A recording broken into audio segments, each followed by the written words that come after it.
Fala pessoal, boa noite, tudo dominado por aí? Sejam bem-vindos, vamos começar. Pessoal chegando, fala Cris, fala Rafa, tudo dominado por aí? Então olha só, vamos falar agora sobre renda fixa. Ela não é fixa, infelizmente grande parte dos brasileiros aí descobriram isso da pior forma. O pessoal tinha o dinheiro lá no Tesouro Selic, título público federal, e aí descobriu que até mesmo o Tesouro Selic, considerado até então pós-fixado, ele pode ter uma queda no preço. E aí, como é uma reserva de emergência, não é um lugar adequado aí para a gente deixar nosso dinheiro.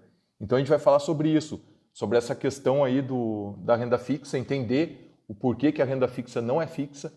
Então às vezes a pessoa não quer ir para uma renda variável porque está com receio de colocar o dinheiro lá e ver o preço cair e tomar um prejuízo.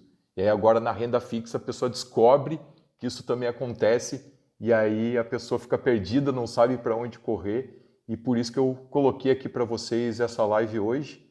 Nós já vimos aí que, quando eu coloquei o vídeo, que a dúvida persiste, o pessoal continuou com a dúvida lá no privado, o pessoal continuou encaminhando várias dúvidas, então a gente vai tratar desse assunto agora.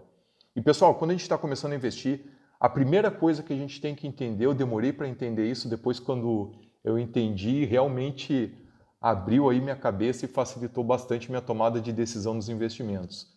Então a primeira coisa que a gente precisa saber é o seguinte: a diferença entre renda fixa e renda variável. Então vamos lá. O que a gente precisa saber aí para conhecer bem a diferença? A renda, o rendimento e o preço são duas coisas diferentes. Então o que a gente tem na renda variável? A renda, como o próprio nome já fala, é variável. Então a renda vai variar e vai depender do quê? Você compra uma ação, você vai ter renda, retorno, se aquela empresa entregar lucro no final do exercício. É isso aí. Você não sabe se a empresa vai ter lucro ou não, então a sua renda vai variar, vai depender do resultado do desempenho da empresa. Show de bola, isso é a renda. E o preço da renda variável? Nós já sabemos aí, olhando diariamente para as cotações em bolsa de valores, nós sabemos que o preço, ele sim, vai variar também, porque depende da oferta e procura lá das ações. Então é isso, pessoal, show de bola, né? A renda variável. E a renda fixa? Vamos ver então como é que funciona essa parada aí de renda e preço na renda fixa. A renda, como o próprio nome já fala, é fixa, ou seja, você vai emprestar dinheiro para alguém, essa pessoa vai te devolver o valor que você emprestou e aí sim vai te entregar uma rentabilidade que pode ser de alguns tipos que nós veremos daqui a pouco.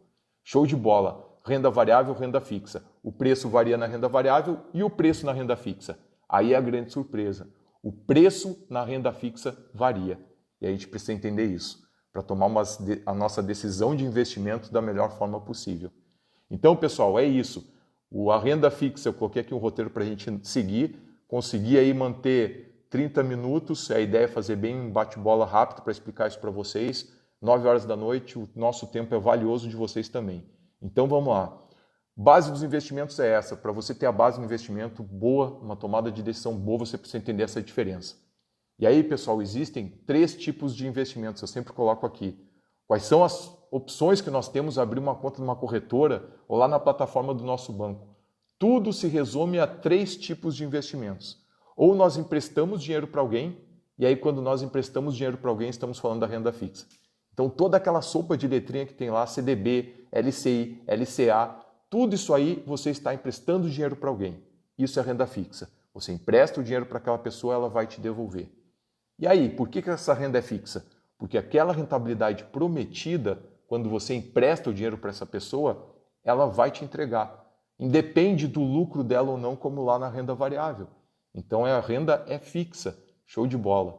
E quando você empresta dinheiro para alguém, que é uma das formas aí de você fazer um investimento, você pode fazer isso emprestando para o governo, é o Tesouro, lá nós temos os títulos públicos, emprestando dinheiro para as empresas, na iniciativa privada, através de debêntures, ou então emprestando para o próprio banco, que são os CDBs. Então tá aí. E aí a rentabilidade, essa fixa prometida, qual que é? Nós podemos ter 3 tipos de rentabilidade: pós-fixada, pré-fixada e a híbrida. É muito fácil de entender a diferença entre as 3. Pós-fixada, geralmente vem lá um CDB, você empresta dinheiro para o banco, ele vai te pagar 100% do CDI, 90% do CDI. Então, vamos trabalhar com o exemplo de 100% CDI. Tá aí. O banco vai te entregar no final do período, no prazo de vencimento lá desse instrumento, vai te entregar o dinheiro que você emprestou mais 100% do CDI, se isso foi contratado lá no começo. É isso que você tem, é essa garantia da renda fixa. E a pré-fixada? A taxa pré-fixada, o banco vai emprestar dinheiro para você, só que agora vem uma taxa fixa lá. Vem realmente lá os 5%, 10%. Então esse valor você vai receber sim lá no prazo de vencimento. O valor investido mais os 5%. Show de bola, né?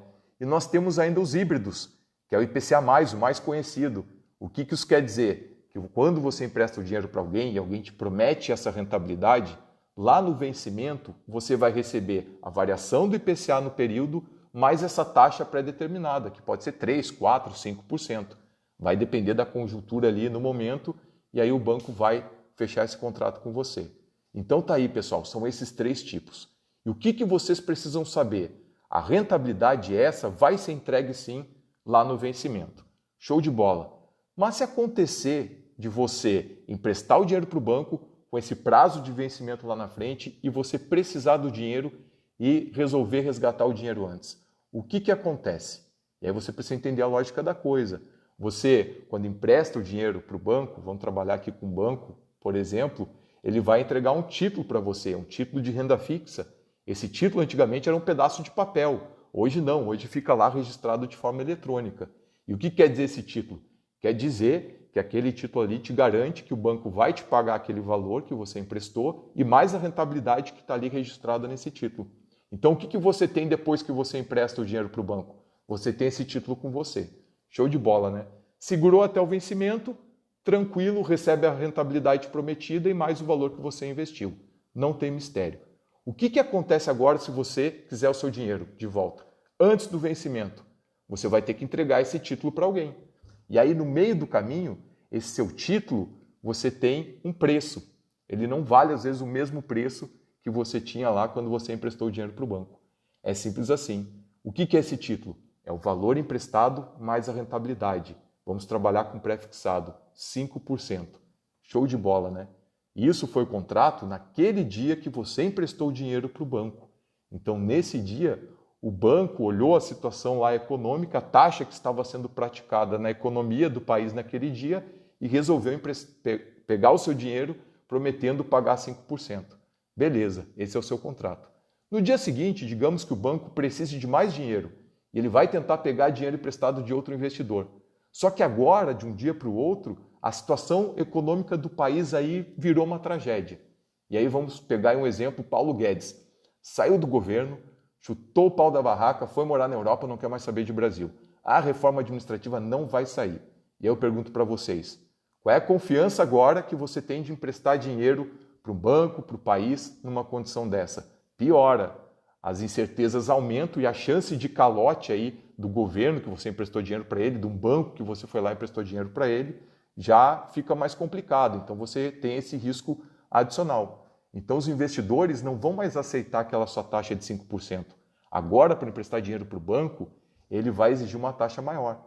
Então, diante desse novo cenário de incerteza, o investidor exige um maior prêmio, uma maior taxa de juros para emprestar o dinheiro para o banco, para emprestar o dinheiro para o governo.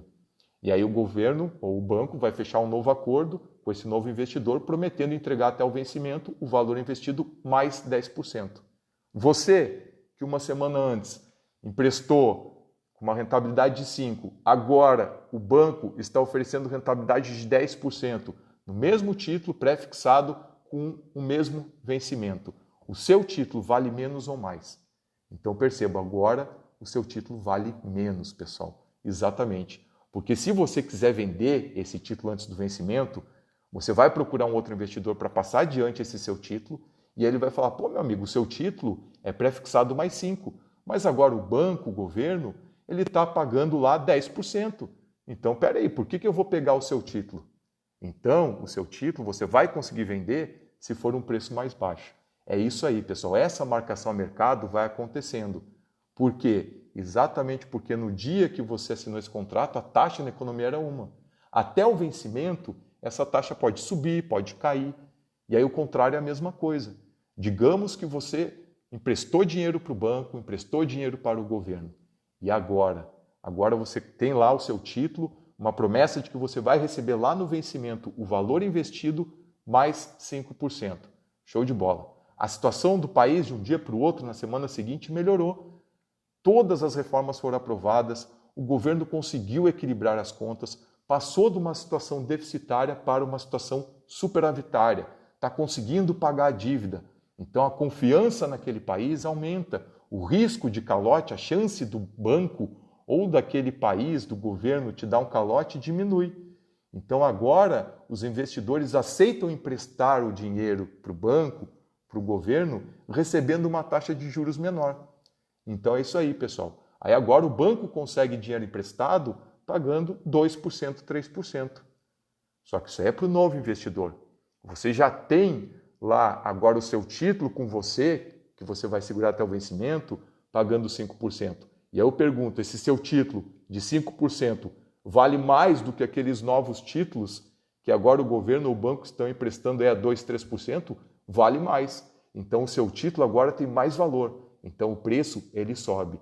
Então tá aí, pessoal. É por isso, de uma maneira bem prática, que quando a taxa de juros da economia praticada sobe, o seu título ele vai perder valor, porque ele estava lá pagando 5%. Agora o mercado já paga 10%, então o seu título ele perde valor. E o movimento contrário também acontece.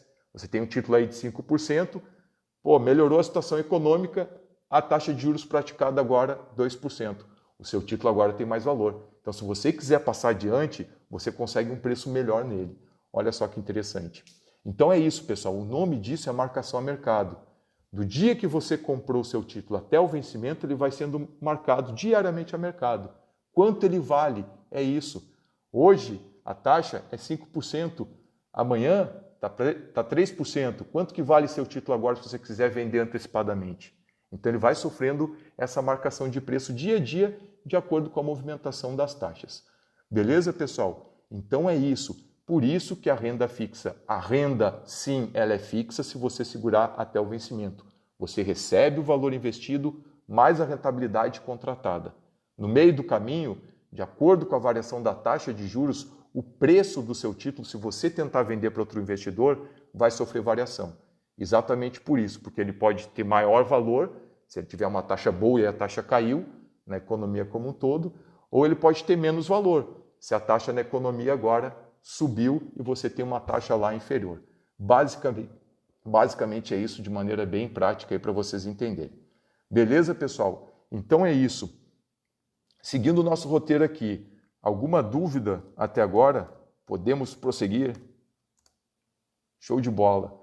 Então vamos lá, pessoal. Os tipos de rentabilidade são esses. Falei para vocês sobre a rentabilidade prometida até o vencimento e falei das características, desses investimentos aí, o pós, pré e o IPCA.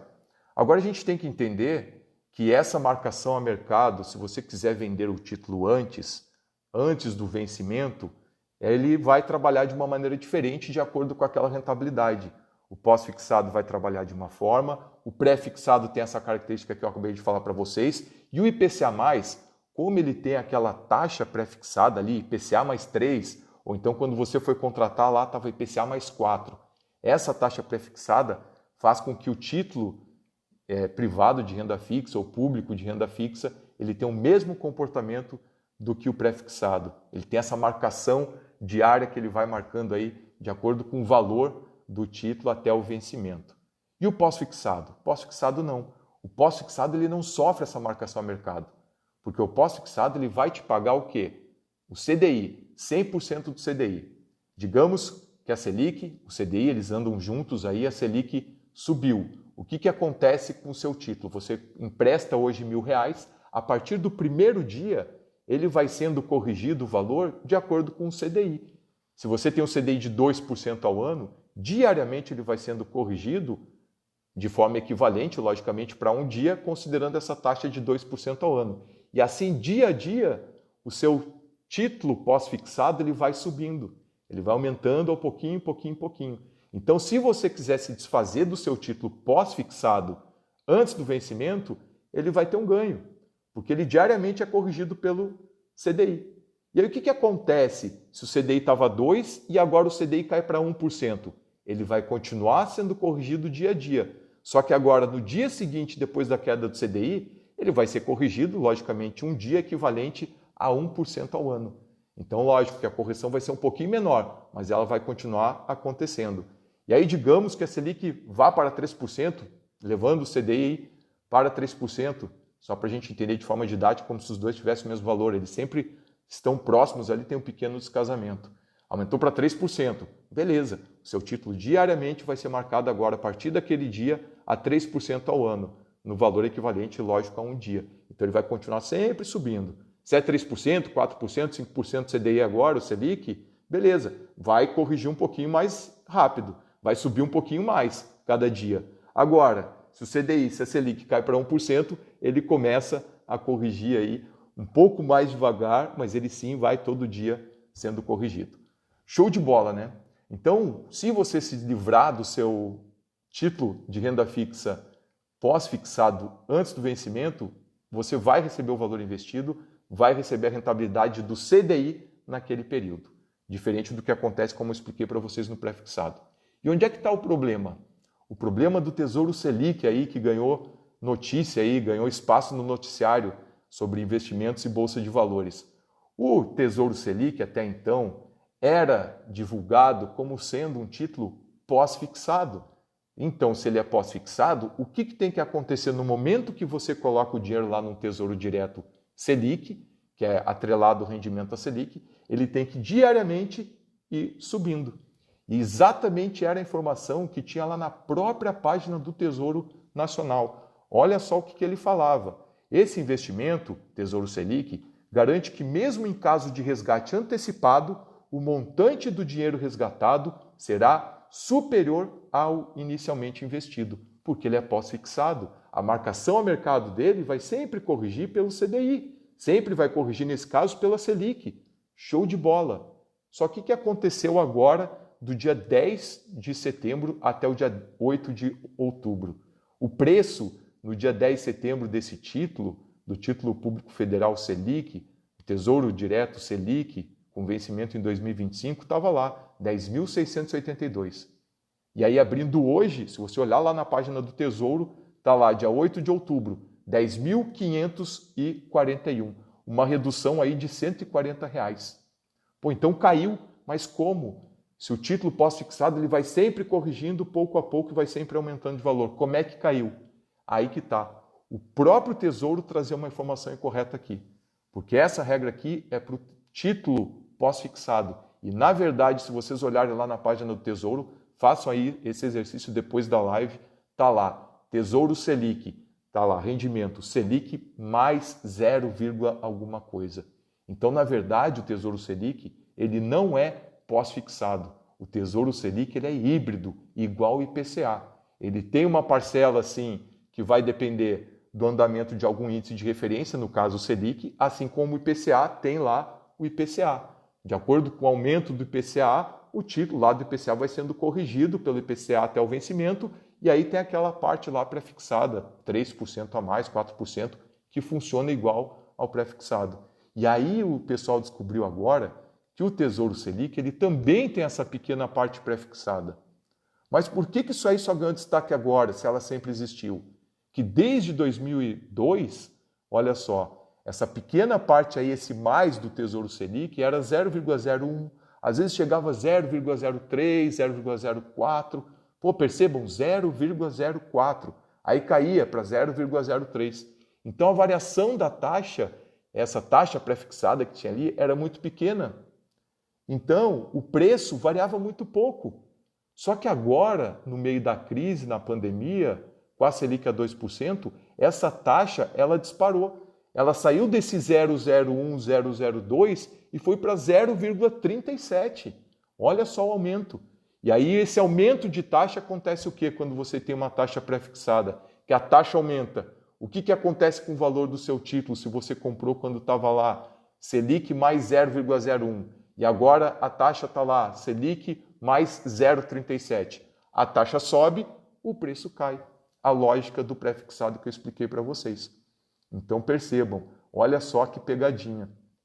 E o governo, ele manteve aquela informação lá dizendo que se você resgatasse de forma antecipada o Tesouro Selic, o montante do dinheiro resgatado será superior ao inicialmente investido. O pessoal fez pressão para o governo corrigir. Semana passada somente isso aí foi corrigido e agora tem uma outra informação. O próprio governo agora já te fala, ó, cuidado. É mais interessante o Tesouro Selic para quem pode deixar o dinheiro render até o vencimento do investimento. Opa, então já não é mais para sacar a qualquer momento. E é sacar a qualquer momento é uma necessidade que a gente tem para reserva de emergência. Então o Tesouro Selic realmente, por ele ter essa característica, ele ser um título híbrido, tem uma parcela pós-fixada, mas ele tem essa parcela pré-fixada. Pô, variava muito pouco, começou a variar agora mais forte por conta do Covid. Vai continuar variando? A gente não sabe. Só que lá em 2002, quando isso aconteceu, essa variação da taxa do Tesouro Selic chegou a variar muito para cima e aí tivemos algumas pessoas aí que perderam 10, 20% no valor do seu título Selic, considerado até então seguro. Então, olha só, isso aí ficou adormecido por 18 anos e voltou a assombrar agora. Então, pessoal, é por isso. Mas vamos lá, por que o Tesouro Selic está nesse patamar e por que disparou a taxa? Pessoal, a gente tem que entender um pouquinho o que está acontecendo com o nosso país. E é aquela lógica que eu falei para vocês, o que é renda fixa? Você empresta o dinheiro para alguém.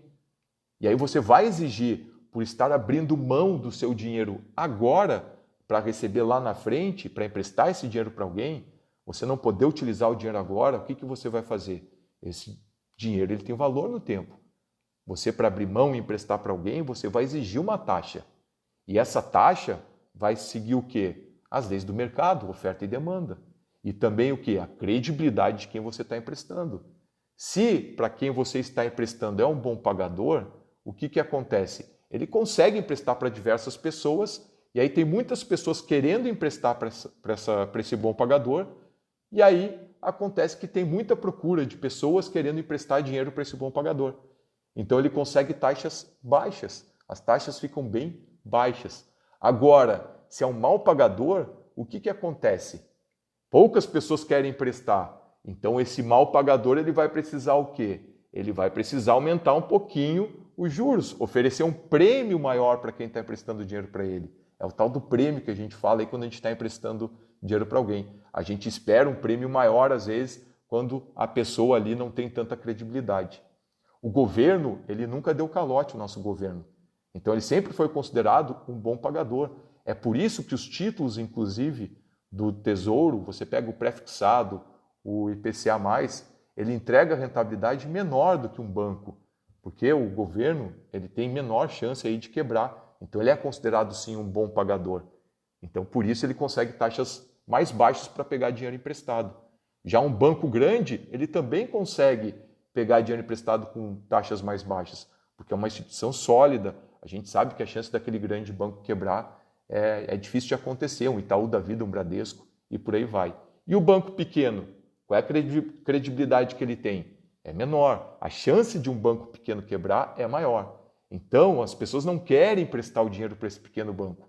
Então, o banco, para pegar dinheiro emprestado, ele vai o quê? Oferecer taxas melhores. Por quê? Se ele oferecer as mesmas taxas que um grande banco, para quem você vai emprestar dinheiro? Para o grande banco ou para o pequeno banco?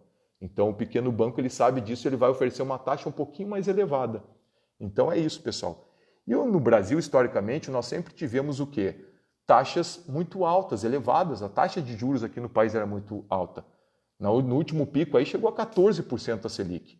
E aí pensa comigo, o investidor, o mercado, o investidor estrangeiro, ele pensa em emprestar dinheiro para o Brasil, colocar dinheiro ali investido no Brasil. Pô, ele ganhava 14% ao ano de Selic. Então, ele analisava o país, olhava essa bagunça nossa aqui do Brasil, ele falava, tá valendo a pena. Lá nos Estados Unidos, se eu emprestar para o governo americano, eu vou receber 1%, 0,5%. Então, eu estou ganhando um prêmio grande para emprestar dinheiro para o Brasil. Só que agora, com a crise, a taxa já vinha caindo, ela começou a cair muito mais forte. Por que ela caiu? Porque a economia parou. A economia do país parou. E aí, pessoal? Parou. Ninguém mais estava comprando, ninguém produzindo. Qual é a forma do governo, como ele pode fazer para tentar estimular a economia? Ele vai pegar e vai baixar a taxa de juros. Mas por que trazer a baixa para um patamar, trazer a taxa para um patamar mais baixo, por que isso estimula a economia? Porque taxas baixas, as empresas vão ter um custo para pegar capital mais baixo. Então elas estão lá num problema, num momento de situação caótica aí de Covid, elas vão conseguir pegar um dinheiro emprestado com juros bem baixos para poder pagar sua folha de pagamento ou então para continuar tocando seus projetos. Do outro lado, nós consumidores, com taxas mais baixas, nós conseguimos um financiamento mais baixo, nós conseguimos comprar um carro com juros mais baixos, nós conseguimos ir lá nas Casas Bahia, na Magazine Luiza e fazer uma compra a prazo com juros mais baixos. Então isso aí acaba estimulando a economia. E em plena Covid, quarentena, tudo parado, o governo precisava tomar uma medida para estimular a economia. Então ele baixou a taxa Selic a patamar de 2%. Mas pessoal, a taxa caiu a 2%. E agora? O governo também continua precisando de dinheiro emprestado. E aí vem o investidor estrangeiro, o mercado, e olha para o Brasil numa situação pior do que anos atrás, quando pagava 14%, e olha, pô, meu amigo, tá de sacanagem. Tu nessa crise toda aí, pô, um país em desenvolvimento com uma taxa parecida de um país na mesma situação que a tua, ou então no país desenvolvido, tá de sacanagem. Eu, investidor, não te empresto mais dinheiro. Então o que acontece? Os investidores começaram a negar o Tesouro Selic, eu não quero mais. O governo antes conseguia captar recurso bem tranquilo. A cada ano, quando ele lançava um lote de títulos públicos, ele conseguia vender para o mercado 95%. No começo desse ano, essa entrega aí do Tesouro Selic, captar recurso emprestado do mercado, o governo teve dificuldade, 55%. No último lote que o governo tentou pegar dinheiro emprestado, sabe o que aconteceu? Quase zero. Não conseguiu entregar os Tesouro Selic para o mercado. Por quê? 2%, pessoal, é muito pouco para investir no Brasil. O mercado não quer. E aí o que o governo faz? Grosso modo, ele vai pegar esses títulos, colocar lá para o Bacen e falar, Bacen, dá um jeito de despejar isso aí no mercado. E aí o Bacen, o que ele vai fazer? Ele vai oferecer esses títulos para o mercado e vai pagar as taxas que o mercado está querendo. Então o 2% é pouco, o que acontece? Acaba empurrando isso aí para o mercado no 2%, mais aquele 0,01, agora ele joga um 0,37, 0,40, porque é o adicional que o mercado está cobrando. Então, por isso que a taxa subiu. E por que os investidores não querem emprestar para o Brasil com a taxa 2%? Agora, vamos voltar um pouco a fita e lembrar do governo Dilma.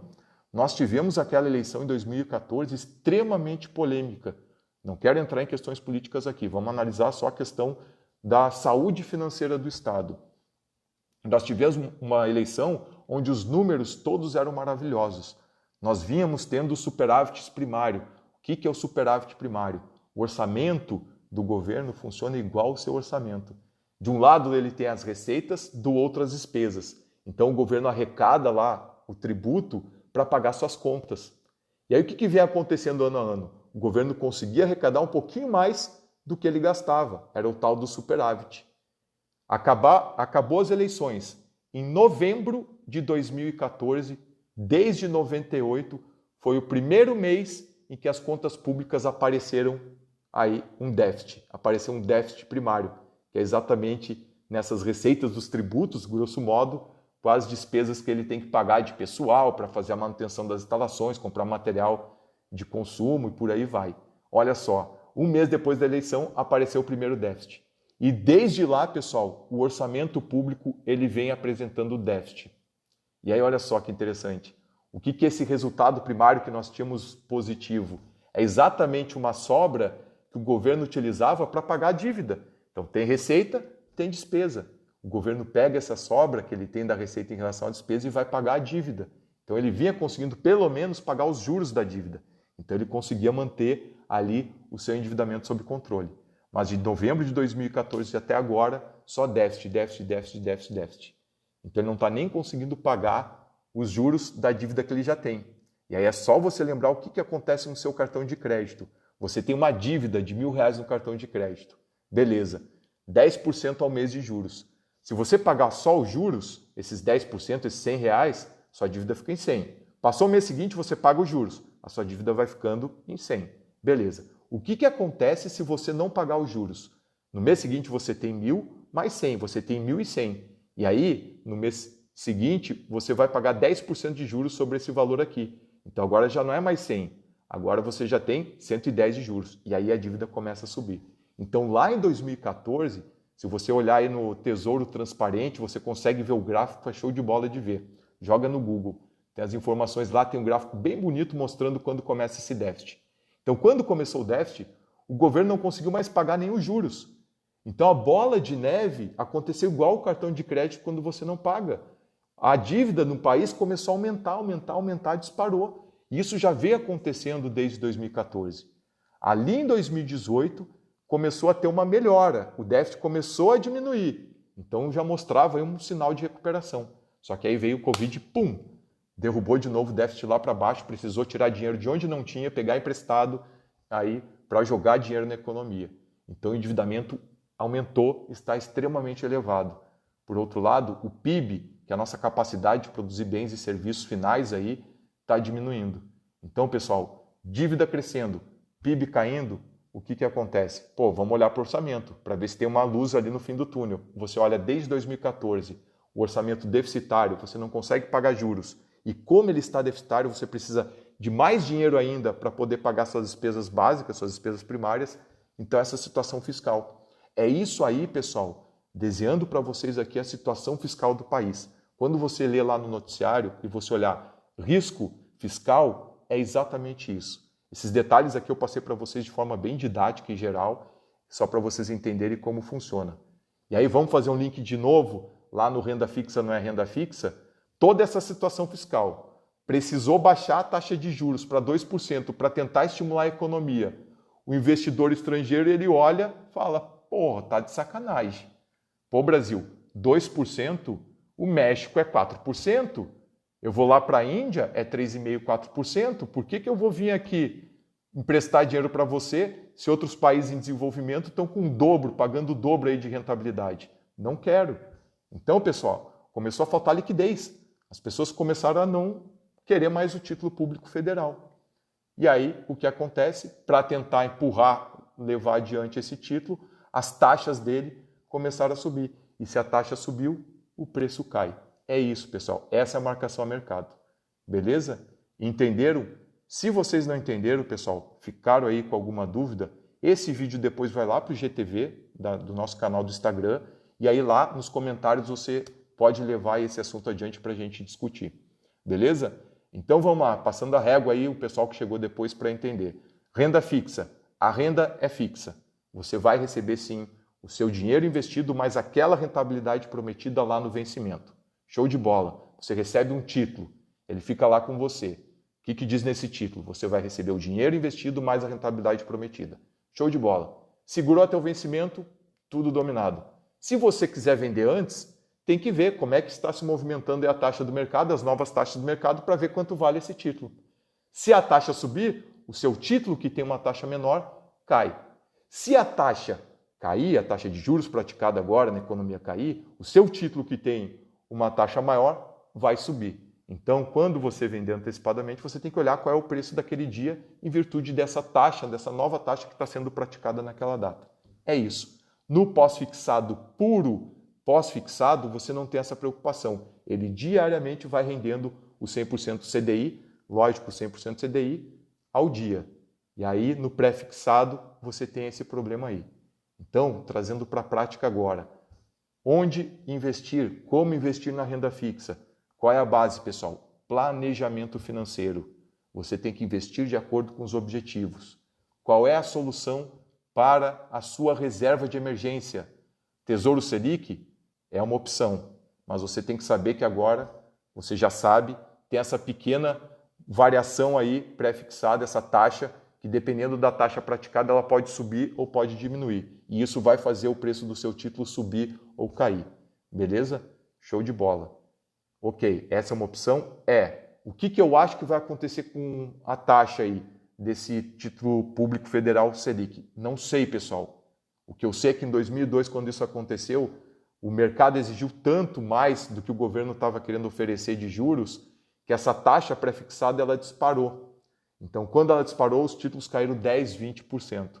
Então, você agora tendo esse conhecimento, você decide, continua mantendo sua reserva de emergência no Tesouro Selic, essa é uma opção. Cabe você fazer análise aí se você acha que isso aí vai melhorar ou piorar. Ok, quais seriam as outras alternativas? CDB 100% de CDI, que pague 100% de CDI, porque daí a rentabilidade ela é similar ao Tesouro Selic. Show de bola. O grande banco hoje que oferece isso é o Itaú. Só que talvez você tenha dificuldade de colocar sua reserva de emergência no Itaú, porque essa condição especial com liquidez diária, que você pode sacar diariamente e que te pague 100% do CDI, é para cliente personalité. E aí as outras alternativas, bancos médios que pagam 100%, 102%, 103% da CDI com liquidez diária, podendo sacar diariamente, como é o caso do BTG Pactual. Então você tem que pesar onde você quer deixar a sua reserva. Show de bola? Tranquilo. Beleza, você vai eliminar, descartar agora o tesouro pré-fixado e o IPCA+, porque ele pode variar ao longo do caminho? Não. Você tem que fazer um planejamento financeiro e casar o seu objetivo com o vencimento desses títulos. Então é isso, pessoal. Você quer trocar de carro daqui a 3 anos? Tesouro Selic, quer botar no pós-fixado 100% da CDI? Com a Selic a 2%, vai te pagar 2% ao ano. Um pré-fixado hoje já te paga 5%, 6% ao ano.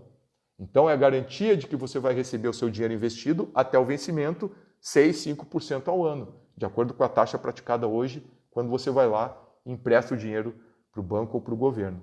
E aí qual é o cuidado que você tem que ter? Você quer comprar o carro daqui a 3 anos? Então se você colocar o dinheiro num tesouro pré-fixado, num CDB pré-fixado, você tem que cuidar com o vencimento, ele está um pouquinho antes da data que você quer comprar o carro.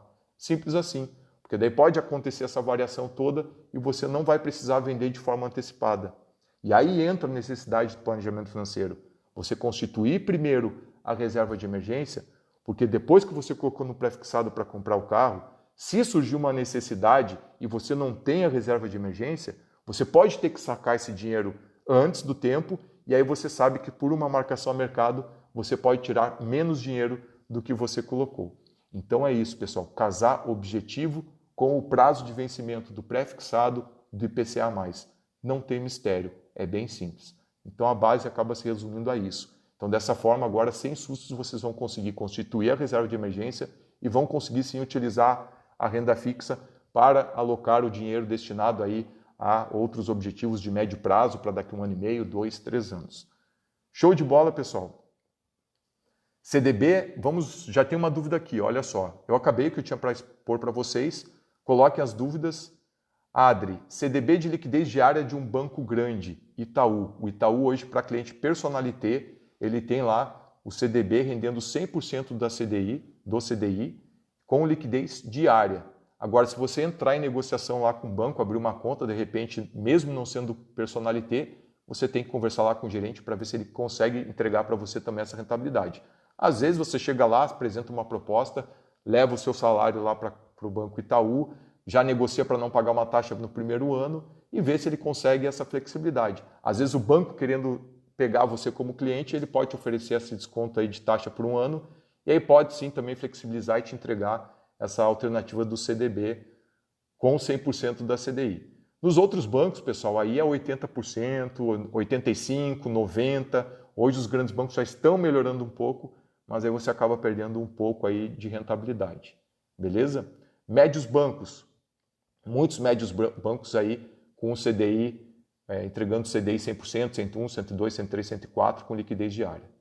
Beleza? Show de bola? Então era isso, pessoal. Espero que tenha facilitado para vocês. Se não facilitou, vamos lá para as dúvidas quando ficar no IGTV. Coloquem lá essas dúvidas para a gente desenvolver. Então é isso, pessoal. Não tem mistério, não tem susto se você fizer um planejamento financeiro e casar, sim, o prazo de vencimento do pré-fixado, do IPCA+, e também pegar lá esse dinheiro um pouco antes, sacar e aí sim vencer o objetivo na sequência. E para evitar sustos, Tesouro Selic não é pós-fixado. Tesouro Selic é híbrido. Ele tem uma parcela pós-fixada, assim, que é Selic, e tem essa pequena parcela pré. Dependendo do caos da economia aí, nossa, se o negócio desandar mais ainda, pode ser que essa taxa continue subindo e o preço do Tesouro Selic continue caindo. E aí você tem que fazer essa ponderação para ver se vale a pena ou não. Feito, pessoal. Boa noite para quem assistiu aí, um obrigadão. Para você que está assistindo no IGTV também. Show de bola, e vamos lá mandando as dúvidas, ideias para as próximas lives, a gente está aberto aí, sempre procurando entregar para vocês as principais dúvidas respondidas. Valeu!